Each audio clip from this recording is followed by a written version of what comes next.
So I came here today to assure the residents of Long Island that I want to protect Long Island Sound. I want to preserve it as a valuable estuary, an engine of economic development, and of course, a place that is really the epicenter of great culture and great quality of life that symbolizes Long Island. When I became Lieutenant Governor, I got involved in the Broadwater issue. I met with advocates from both sides going back to last June and as late as February 6th when I had a meeting. If this were just an energy issue, perhaps we might have made a different decision. We did appreciate the presentation that Broadwater made. It was far more sensitive than similar presentations that I've heard. But the fact is, it is not what Long Island Sound needs.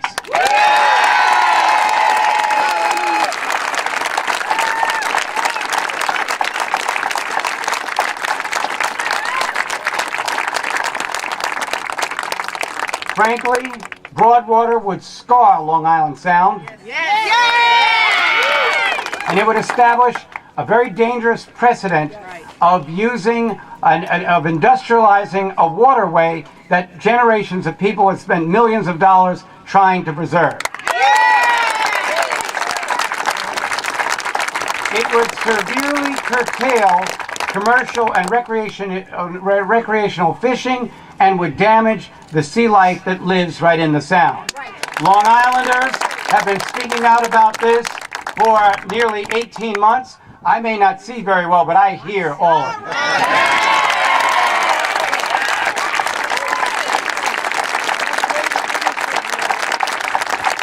Now, if we didn't have any other alternative than to use liquefied gas, perhaps we would have made a different decision. But it would have been a false choice, because it would be a shame on us. It would be our fault if we couldn't establish a responsible economic policy that would create a condition other than sacrificing one of our greatest and natural economic resources in order to achieve. For this reason, I was very happy to be briefed by the New York State Department of State yesterday as to their now latest official rendering of a determination on this issue. And it is that Broadwater is inconsistent with the federally approved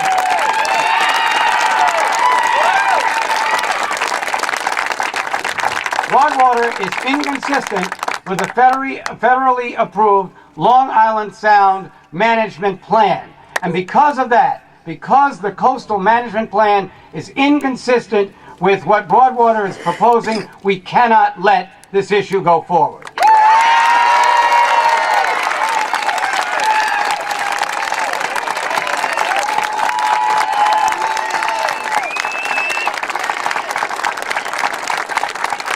Thank you.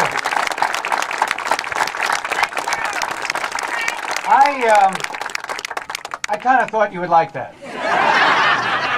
But in reality, not only did Broadwater not pass my test, it did not pass the test of state and federal law.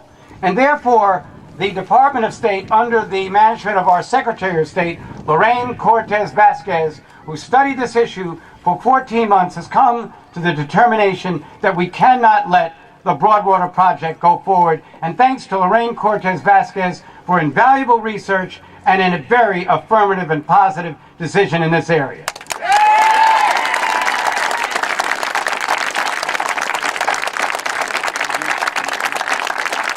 And thank you, Kevin Wall, for reminding me about Java Chamberlain. The fact is that now that Broadwater is behind us, and it is behind us, yes, it should be, we still have an immense responsibility to develop energy policy for the public that at this point remains incomplete. But what I want all Long Island residents to know is that in this administration, we are going to find a workable, sensible, achievable way to decrease the consumption of energy and to find renewable energy sources to go into the future.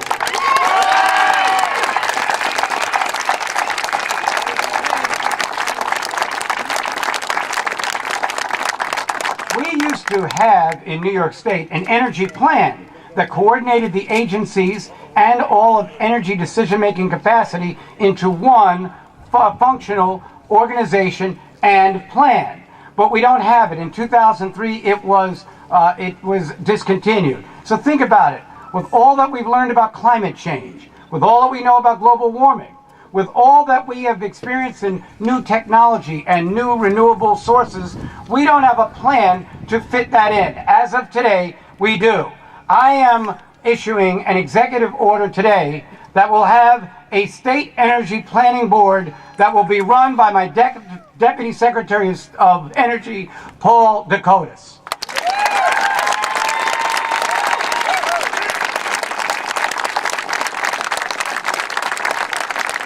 We will coordinate the agencies that involve energy policy, that involve environmental policy, economic development, and transportation into one coordinated interagency council that will examine all of these issues. And we will include the Renewable Energy Task Force that I founded last June that has already come up with a 16-point plan as to how to increase conservation and also increase the supply of energy. I want to thank all of those who served on the Renewable Energy Task Force for their hard work and tell them, get ready, there's a new sheriff in town. We're going to work a lot harder.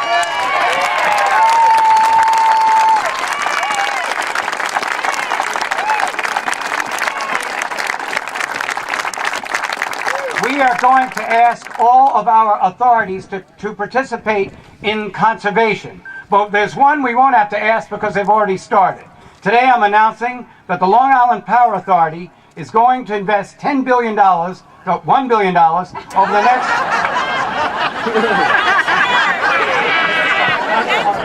I'll put up the other 9. The Long Island Power Authority is going to invest $1 million over the next 10 years to create an efficiency Long Island program that will decrease the conservation of electricity.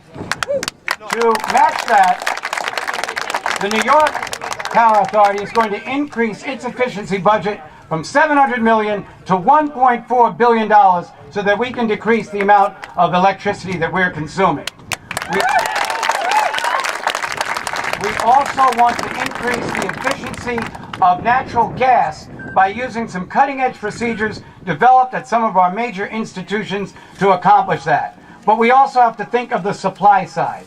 We have to create the pipelines that will include downstate New York and Long Island so that we can be further included in the grid until we can find more affordable and more renewable sources of energy. No, go ahead.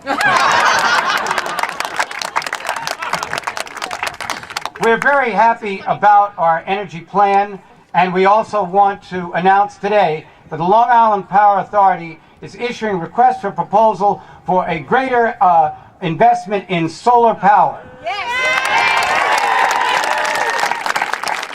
With the exception of the Catskill region, New York has greater average daily sunlight than the country of Germany, which is the international leader in solar power.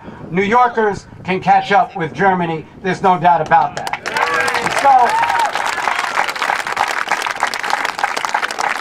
as we look to the future, we want to be a national leader in the development of renewable and alternative energy sources. The fact is that energy really is our new currency.